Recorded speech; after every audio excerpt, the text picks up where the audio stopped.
राजीव जी, आपका एक लेख 1984 रॉयट्स के बारे में मैंने पढ़ा था फेसबुक पर। That was the darkest period of Indian history. तो उसके बारे में या उस समय के बारे में मैं आपसे ज़रूर कुछ जानना चाहूँगी। कुविंदर, मैंने एक लेख लिखा था 1984 the darkest period of Indian history. जी।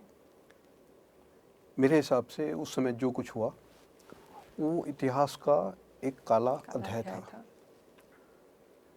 मैं तुमको बताता हूँ जो मैंने उस समय में देखा, अपने अनुभव। मेरे कुछ डायरी के उस समय के पेजेस भी थे जो मैंने उस समय में लिखे थे नवंबर 84 को। उनको भी मैंने फेसबुक में डाला था। उस बारे में बताना चाहूँगा तुम्हारे को। उस समय मैं सीए की पढ़ाई कर रहा था। जी। सीए के एंट्रेंस एग्ज़ाम थे। जी।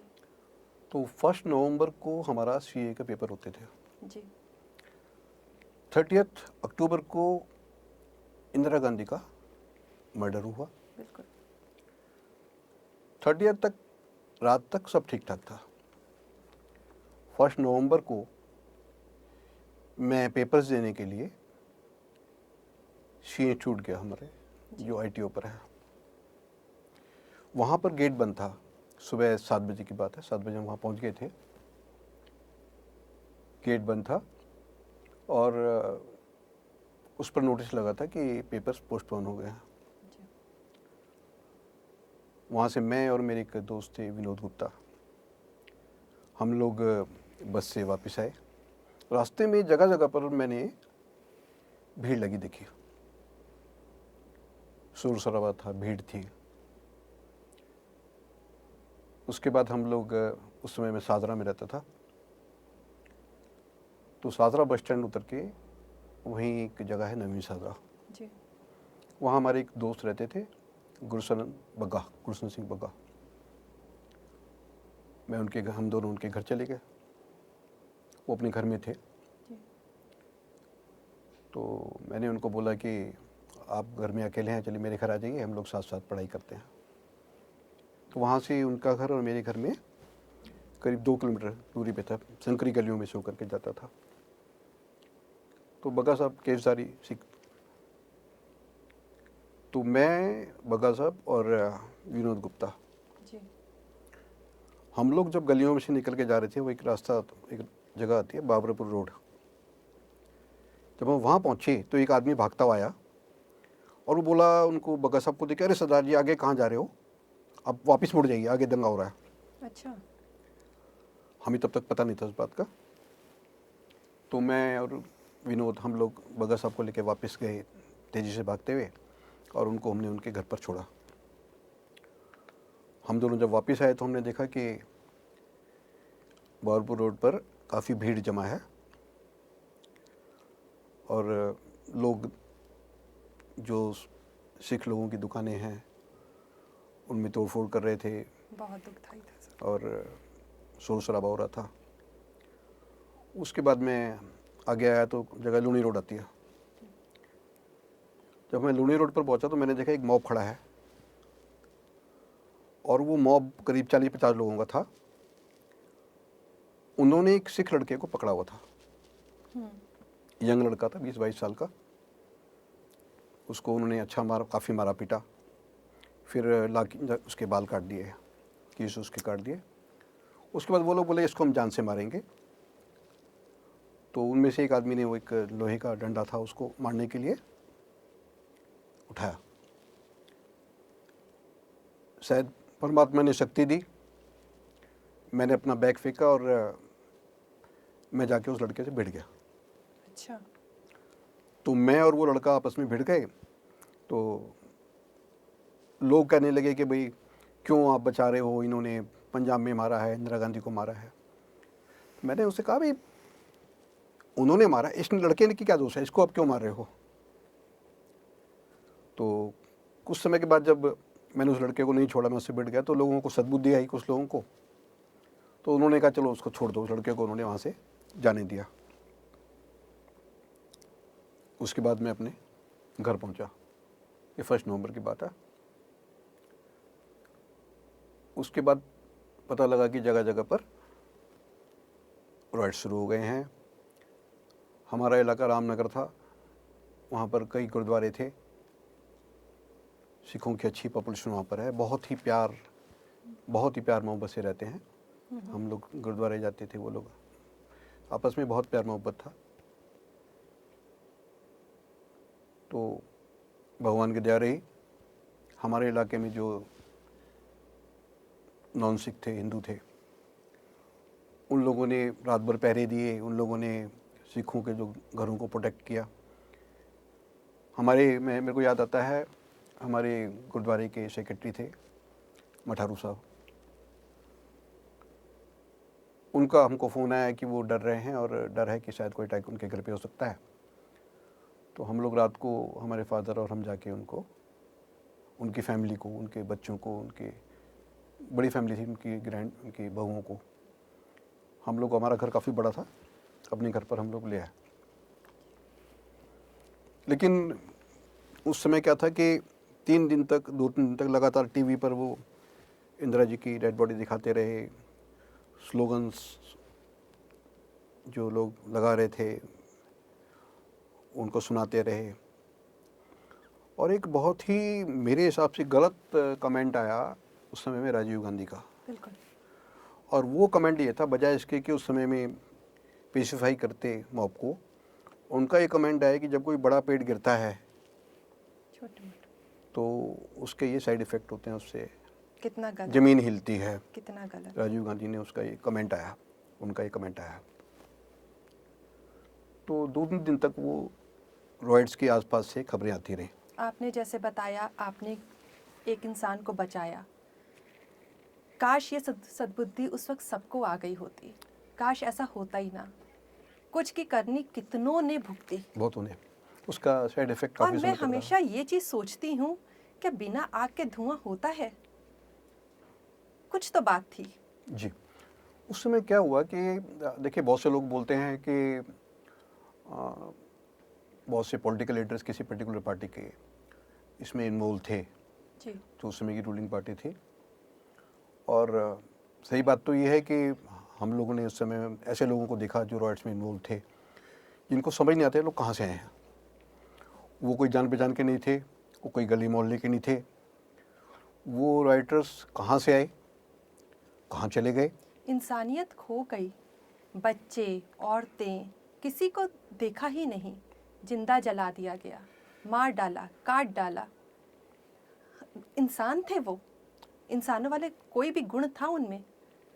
आगे हाथ बढ़े राजीव जी, हाथ बढ़े बचाने के लिए, पर लूटने वाले, मारने वाले हाथ इतने ज़्यादा थे। वो जख्म आज भी इतने हरे हैं कि आज भी उनमें से टीस उठती रहती है। हाँ, हुआ क्या है कि उसके बाद का मैं बताता हूँ कि उसमें अच्छे लोग भी थे बहुत से, जिन लोगों ने, जैसे हमारा एरिया था, बिल्कुल। हमारे एरिया में कई 100 सिख फैमिलीज थी। तो by the grace of God, मैं तो उसका काफ़ी कुछ क्रेडिट वहाँ के जो हमारे पड़ोसी हैं और मेरे फादर हैं श्री वेद कुमार जायसवाल जी, इनको देता हूँ। वो अब तो 80 की उनकी एज 80 अबव हैं, बहुत बोल्ड हैं। तो बल्कि मैं आपको बताता हूँ कि इसके जो हमारे घर में वो जो मठारू साहब की फैमिली थी, तो उसमें जो उन्होंने हमसे, फादर से कहा कि अगर राइटर्स आ गए तो हम तो बचा नहीं पाएंगे हमारे को। तो हमारे फादर ने उस समय क्या किया कि मेरी 2 सिस्टर्स हैं, वो दोनों अनमैरिड थी, उन्होंने उनको जाके उनकी जिस रूम में उनकी बहुएँ थीं, डॉटर इन लॉज थी, उनको उस रूम में ठहरा दिया। उन्होंने बोला किसी को ये नहीं पता होगा कि मेरी बेटियां हैं, जहाँ आपकी बहुएँ हैं उसी रूम, उन्हीं के साथ मेरी बेटियां हैं। तो आप पर आँच आने से पहले हम पर आँच आएगी, किसी को कुछ नहीं होने दिया जाएगा। उसके बाद क्या हुआ कि आसपास से खबरें आ रही थी हमारे पीछे, कुछ बैकवर्ड एरिया थे, कुछ गरीब लोग रहते थे वहाँ पर, खाद बुनने वाले लोग थे, दूसरे लोग थे, वहाँ पर सुना अटैक हुए, उन लोगों को मारा गया, लोगों को जलाया गया, घरों को लूटा गया। बहुत ही एक गलत खबरें आ रही थी जगह जगह से। लेकिन ऐसे में इंसानियत के दिए भी जगह जगह पर जल रहे थे। तो 3 दिन के बाद पता लगा कि आर्मी आई है, आर्मी आ गई है। लेकिन उस समय तक आर्मी जो है वो स्ट्रीट्स पर नहीं आई थी। तो मैं और मेरे फादर, उस समय हम सादरा थाना होता था, वहाँ हम लोग गए। वहाँ जाकर के हमने एसएचओ से बात करी, तो उन्होंने कहा साहब सारी दिल्ली जल रही है इस समय, तो सारा हिंदुस्तान चल रहा है, मेरे को इस समय हमें अपने को थाने को बचाना मुश्किल हो रहा है, मैं तो इस समय कुछ पुलिसमैन आपके हाथ भेज नहीं सकता। तो मुझे याद है उस समय में एक आर्मी मैन थे, उनका नाम था, वो मराठा उनके ऊपर बैच पे लिखा था, पूरा नाम तो मेरे को याद नहीं है। तो फादर ने उनसे कहा कि आप हमारे साथ चलें और हमारे एरिया पे अटैक का खतरा है। जी। उसने कहा साहब मेरे को तो अभी ऑर्डर है नहीं, मैं तो अभी जा नहीं सकता, हम चाहते हैं लेकिन पूरा हो, लेकिन हम लोगों को अभी ऑर्डर नहीं आया। तो हमारे फादर ने उनसे कहा कि आप इंसानियत के नाते हमारे से चलें, आप विदाउट आर्मी ड्रेस में चलें, आप, मुझे पता है कि आप बचा सकते हैं। तो वो आदमी उस समय ड्यूटी पर नहीं थे, वो जीप ले करके हमारे फादर के साथ आए। अच्छा, आए थे वो? आए, उस समय तक आर्मी नहीं आई थी, और उन्होंने एक दो जगह पर जहाँ पर सिख एरिया पे अटैक हो रहे थे, एक तो सिख फैमिलीज पर, उन्होंने उनको वार्निंग दी कि आप यहाँ से डिस्पर्स हो जाओ। लोगों ने सोचा कि पहले ये पुलिस आई थी, आगे चली गई, कुछ नहीं होगा। तो जब लोग नहीं माने तो उसने फायरिंग की। अच्छा। उस फायरिंग में 2-3 लोगों को गोलियां लगी। उसके बाद लोगों को लगा कि अब तो यहाँ पर एक्शन हो रहा है, फिर वो भाग गए। तो उस फायरिंग का नतीजा, उनकी गोली चलाने का नतीजा यह निकला, उसके बाद से हमारे एरिया में बिल्कुल शांति हो गई, कोई आसपास से कोई राइटर हमारे एरिया में एंटर नहीं हुआ। नेक्स्ट डे उसके बाद आर्मी आ गई, फिर कैंप में लोग चले गए। और मुझे याद आता है कि हमारे फादर जो थे, इसको हमारे पास में स्कूटर होता था, तो हमारे जो घर में उनकी मठारू साहब की बहुएँ थी, उनको बाकायदा साड़ी पहनाकर, बिंदी लगा के उनको एक एक करके हम वहाँ छोड़ करके आए। तो धीरे धीरे शांत हुआ, लेकिन एक बहुत ही काला पीरियड था, एक बहुत ही इतिहास का काला अध्याय था उस समय जो रॉयट्स हुए। और ऐसे जख्म थे जिनको भरना चाहिए, हीलिंग उनकी होनी चाहिए, और वो तभी भर पाएंगे शायद जब जो दोषी लोगों को सजा होगी। आपको ऐसा लगता है क्या ये स्टेट स्पॉन्सर्ड रॉयट्स थे? ये देखिए, ये डायरेक्टली कहना तो बहुत मुश्किल है कि स्टेट स्पॉन्सर्ड राइट्स थे, लेकिन ऐसा कहा जाता है कि स्टेट स्पॉन्सर्ड राइट्स थे। एक पर्टिकुलर पॉलिटिकल पार्टी ने, रूलिंग पार्टी ने दंगे कराए 3 दिन तक, आर्मी को 3 दिन के बाद भेजा, ऐसा कहा जाता है। और मैं राजनीति में नहीं हूँ, लेकिन हो सकता है। आज भी केस चल रहे हैं, जिन पर दोष लगे वो आज भी खुलेआम घूम रहे हैं। तो लेकिन दंगों के 28 साल हो गए हैं और 28 साल के बाद भी दोषियों को कोई सजा नहीं हुई है। तो ये जिस पर हमें, अगर हम कहते हैं कि प्रधानमंत्री पर गोली चलाई गई, उन्हें तो 2 सालों के अंदर अंदर सजा मिल गई। तो आज जिसको हम कहते हैं कि ये दोषी हैं, सबूत भी हैं, उनको आज तक सजा क्यों नहीं हुई है? ऐसा दोहरा व्यवहार क्यों? ये तुमने सही कहा है, और मैं इस बात से एग्री करता हूँ कि आज दंगों के 28 साल बाद भी जी। शायद उन लोगों को जो दंगाई थे, जिन लोगों ने दंगों को इंसाइट किया, जिन पॉलिटिकल लीडर्स ने, कईयों के नाम भी आते हैं, उनको सज़ा नहीं मिल पाई है, सबूतों के अभाव में या राजनीतिक प्रभाव में। एक तो हमारी जुडिशरी का सिस्टम बहुत ख़राब है। हमारे कोर्ट्स में केसेस जो हैं 25-25, 30-30 साल चलते हैं।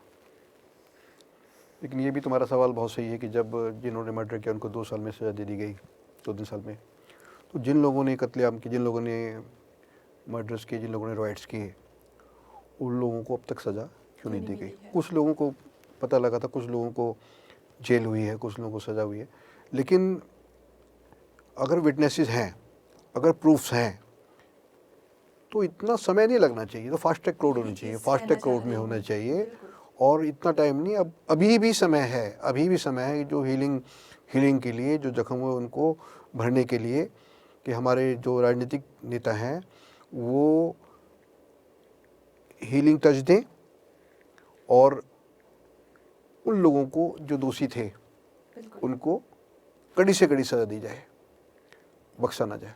एक समय था जब एक परिवार का बड़ा बेटा सिख होता था और दूसरा बेटा नॉन सिख होता था। एक ही थे वो, परिवार एक था।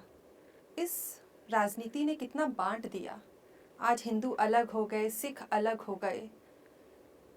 जी तो यही एक कामना करते हैं या यही उम्मीद करते हैं कि दोषियों को सजा मिले, जिन्होंने पाप किया है वो भी, उनका भी भुगतान हो, जल्दी से जल्दी हो। जो माएँ आज रो रही हैं, जिन्होंने बहुत कुछ खो दिया है, उनके जख्मों पर भी थोड़ी सी मलहम लगनी ही चाहिए। तो यही उम्मीद करेंगे बिल्कुल कि सही कहा। ऐसा एक समय आए कि फिर से दो भाई एक हो जाएं। तुमने बिल्कुल सही कहा कि एक परिवार में, हिंदू परिवार में, एक बड़े बेटे को पहले सिख बना दिया जाता था, या धर्म के लिए बच्चों को सिख में कन्वर्ट किया जाता था, सरदार सिख बनाया जाता था, और वो धर्म की रक्षा के लिए होते थे। जो सिख धर्म का इतिहास है जी, वो बलिदानों से भरा हुआ है, भरा हुआ है, बिल्कुल। वो कुर्बानियों से भरा हुआ है। तो वो बलिदान उन्होंने अपने लिए नहीं किए, वो कुर्बानियाँ उन्होंने अपने लिए नहीं की, उन्होंने धर्म के लिए की, उन्होंने राष्ट्र के लिए की, धर्म की संस्थापना के लिए की। तो हमको उन सिख गुरुओं का, उन कुर्बानियों का कभी भी हमको भूलना नहीं चाहिए, और याद रखना चाहिए कि हमारे बीच में जो संबंध है, जिसको आत्मा और शरीर का संबंध कहा जाता है, वो संबंध फिर से बहाल हो। बिल्कुल। ये मेरी भी कामना है। इसी कामना के साथ हम अब इस चर्चा का समापन करते हैं। नमस्कार। नमस्कार।